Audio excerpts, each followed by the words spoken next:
तो सवाल यही कि आखिर बार बार सनातन को क्यों टारगेट किया जाता है, क्यों कभी मठाधीश और माफिया की तुलना कर दी जाती है और कभी कहा जा रहा है कि जो मठ है वहां पे साधु संत गांजा फूकते हैं। तरह तरह की बातें स्वामी प्रसाद मौर्य से लेके तमाम भी, चाहे अखिलेश यादव हो या अब अफजाल अंसारी हो, ये जो बयान दे रहे हैं आखिर क्यों बार बार सनातन को टारगेट किया जा रहा है। नीरज तिवारी हमारे साथ प्रवक्ता हैं भारतीय जनता पार्टी के, वो जुड़ चुके हैं। डीपी यादव नेता समाजवादी पार्टी के हैं। आप दोनों का बहुत स्वागत है। शुरुआत डीपी यादव आपसे, क्या कसम खा रखी है समाजवादी पार्टी के नेताओं ने सनातन को टारगेट करने की, साधु संतों को टारगेट करने की? कभी मठाधीश और माफियों की तुलना कर दी जाती है, कभी मठों में साधु संतों के ऊपर कहा जा रहा है कि वो गांजा फूकते हैं। जी राजेश जी नमस्कार। जय संविधान जय लोकतंत्र।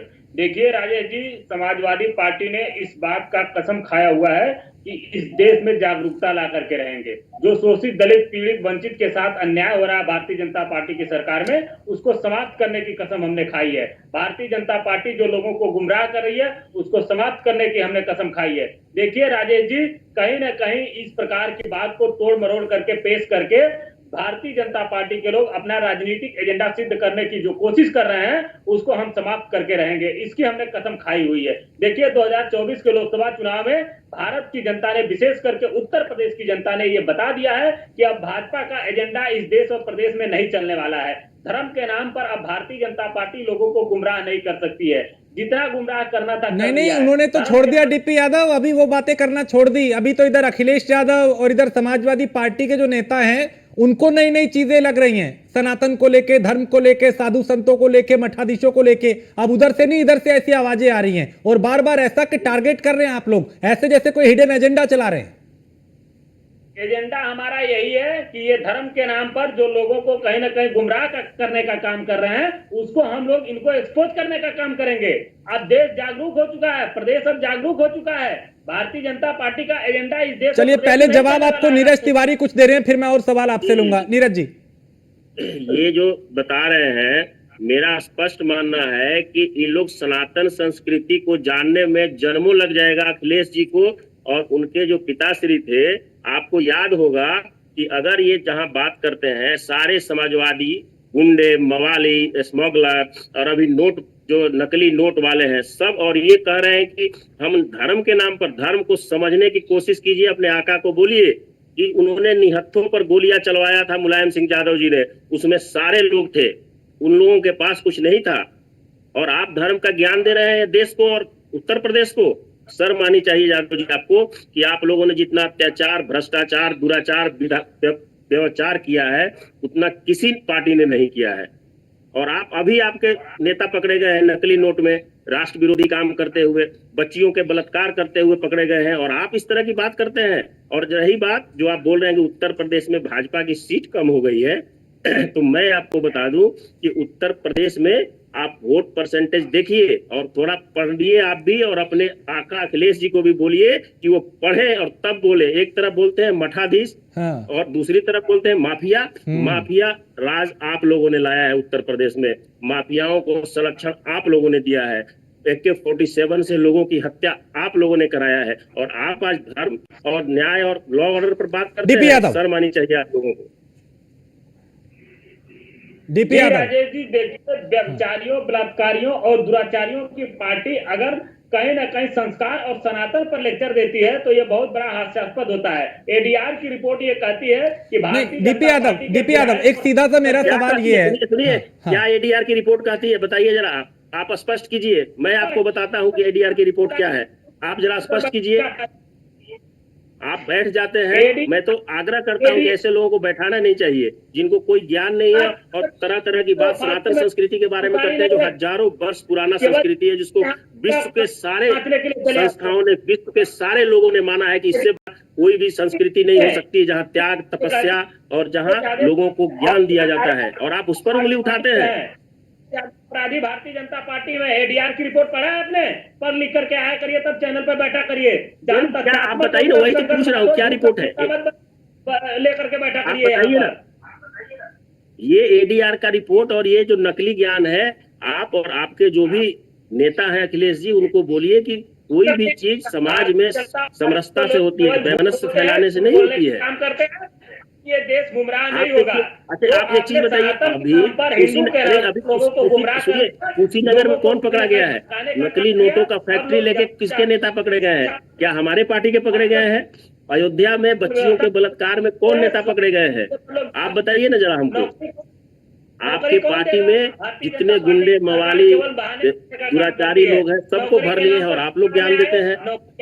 अच्छा डीपी यादव चूंकि देखिए आप चुनाव की बात कर रहे थे भाई, अयोध्या जैसी जगह पे आप जीते हो, लोगों ने आपको वहां पे मौका दिया, वहां पे धार्मिक नगरी है, और आप बार बार कभी राम के अस्तित्व पे सवाल उठाए, कभी अब मठाधीश और माफिया की तुलना आप कर रहे हैं, कभी मठों में कह रहे हैं कि साधु संत जो हैं वो गांजा पीते हैं उसको वैध कर दिया जाए। अरे भाई सीधी सी बात है, आप राजनीतिक पार्टी हैं, राजनीति कीजिए दूसरे मुद्दों पे।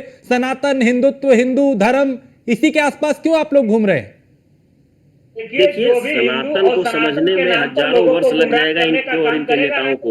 उसको समझिए, उसको पढ़िए। पूरा विश्व सनातन को मानता है कि इस जैसी संस्कृति और कोई नहीं है पूरे विश्व में, और इससे पुराना संस्कृति। नीरज भाई एक मिनट, ये डीपी यादव से सवाल है। हिंदुस्तान के मठ पर, हिंदुस्तान के मंदिर पर आप सवाल उठाते हैं, जहां से लाखों करोड़ों लोगों का सेवा की भावना से सेवा किया जाता है, और आपके नेताओं के यहाँ खुलेआम हथियार पकड़े जाते हैं, बच्चियों के बलात्कारी सपा के नेता पकड़े जाते हैं, नकली नोट के प्रोड्यूसर पकड़े जाते हैं, फैक्ट्रियां पकड़ी जाती है, आर्म्स के असलहे पकड़े जाते हैं। उस पर कोई सोचना नहीं आप लोगों को। निहत्थों पर जब आपकी सरकार आती है तो निहत्थों पर आप लोग गोली चलवाते हैं।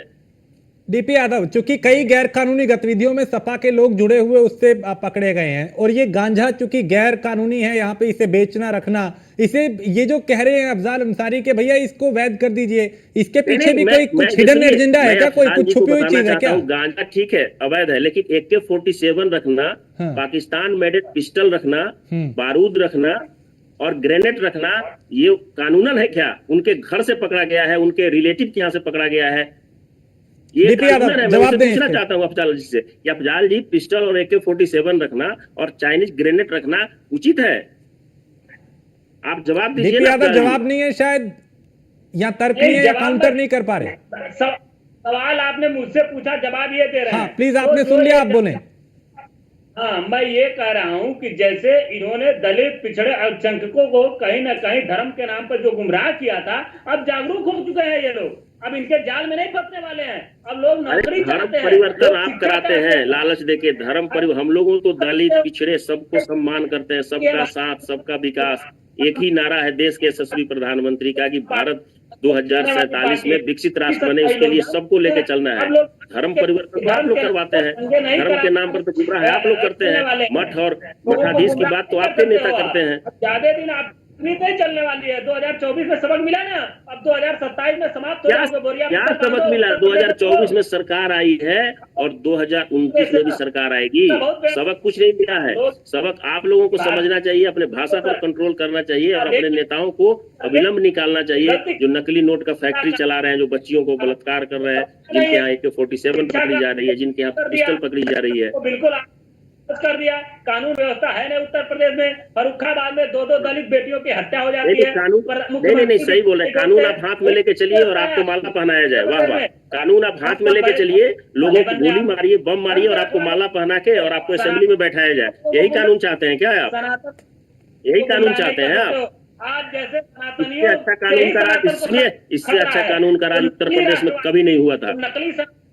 अरे लेकिन डीपी यादव, अब धर्म नगरी में भी आपको समर्थन मिला, वहां पे भी जब आप आस्था पे चोट करेंगे, हिंदुत्व की बात करेंगे, सनातन पे चोट करेंगे, साधु संतों का अपमान करेंगे, तो फिर अगली बार क्या हश्र होगा वो उससे आप वाकिफ हैं। भाई जनता ने आपका साथ दिया, आपने कहा हमने दबे कुचलों की बात की, हमने दलितों की बात की, पिछड़ों की बात की, तो उन्हीं की आवाज उठाइए ना। संतों पे, मठाधीशों पे, साधुओं पे क्यों टिप्पणी करते हैं बार बार?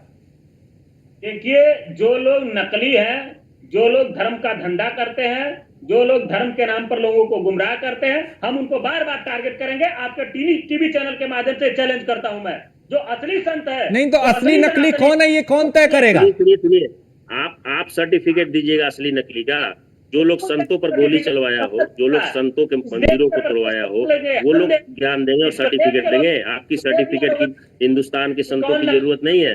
आपको सर्टिफिकेट की जरूरत है उन लोगों को, अफजाल अंसारी जैसे लोगों को, उनको आप महिमंडित कीजिए, MP और विधायक बना के, मंत्री बना के।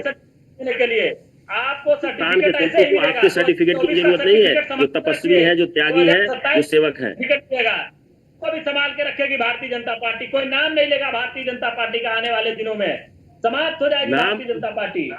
नहीं, आप नाम ले रहे हैं, पूरा विश्व नाम ले रहा है और लेगा। वो लेवा नहीं कोई रह जाएगा भाजपा का। 2027 के बाद कोई नाम नहीं लेगा, उत्तर प्रदेश से समाप्त हो जाएगी। झूठ बोलने का काम 2027 में करते हो। आपका क्या हश्र होगा वो देख लीजिए, उसका विचार कीजिए। भारतीय जनता पार्टी जो है वो विचार की पार्टी है। भारतीय जनता पार्टी विचार परिवार की नहीं, पार्टी है, डीपी यादव, काम की पार्टी डीपी है, यादव, संगठन बीजेपी की रहेगी पार्टी है, नहीं रहेगी, कार्यकर्ताओं की सरकारें पार्टी आएंगी है। जाएंगी, वो तमाम अलग चीजें, राजनीतिक मुद्दे हैं, उन पे आप बात करें तो अच्छा भी लगता है। लेकिन सनातन को लेके, धर्म को लेके, हिंदुओं को लेके, आस्था को लेके, साधु संतों को लेके, मठाधीशों को लेके बार बार टारगेट कर रहे हैं। ऐसा लगता है आप एक वर्ग को खुश करने के लिए दूसरे बहुसंख्यक वर्ग को टारगेट कर रहे हैं। हम लोग सावधान कर रहे हैं अपने भाइयों को, दलित पिछड़ों को हम लोग सावधान कर रहे हैं कि धर्म आप के नाम अपने पर ये नेता जो को भाजपा सावधान वाले का कीजिए। काम कर रहे हैं, जो इस बेरोजगार तरह के युवाओं को भाषा ठगने का का प्रयोग काम कर रहे उचित हैं, नहीं हम है। उनको सावधान कर रहे हैं। यही संस्कार किसी और सीखे को नहीं जो आदमी, सुनिए वो सुनिए, लोग जो आदमी लोग अपने इनकी पिताश्री सच्चाई समझ चुके को हैं, लोग अपमानित जान कर चुके सकता हैं है, कि वो धर्म वो के नाम पर संस्कार ये सिखाएगा गांजा उत्तर पिलाएंगे, प्रदेश को। गांजा पिलाएंगे लोगों को, पिलाओ गांजा, आप बताते हैं नहीं, उस गांजे वो की फूंक सुनिए आपके ऊपर सुनिए, पड़ेगी। मैं वीडियो दिखा दूं क्या? वो वीडियो दिखा दूं जो खुलेआम मंच पर अपने पिताश्री को अपमानित कर सकता है, उसके वो आपके नेता उत्तर प्रदेश को संस्कार और सनातन संस्कृति सिखाएंगे और उनसे लोग सीखेंगे, उनसे आप ही सीखिए प्रभु। आपको बताने की जरूरत नहीं है। दुराचारियों की पार्टी अब बताएगी, बलात्कारियों की पार्टी दूसरे को नैतिकता सिखाएगी।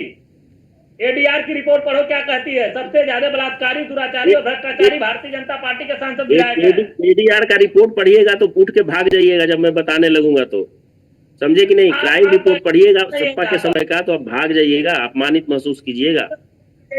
पढ़िए और पढ़िए कि किस प्रकार से दलित जातियों पर अत्याचार हो रहा है भारतीय जनता पार्टी की सरकार में।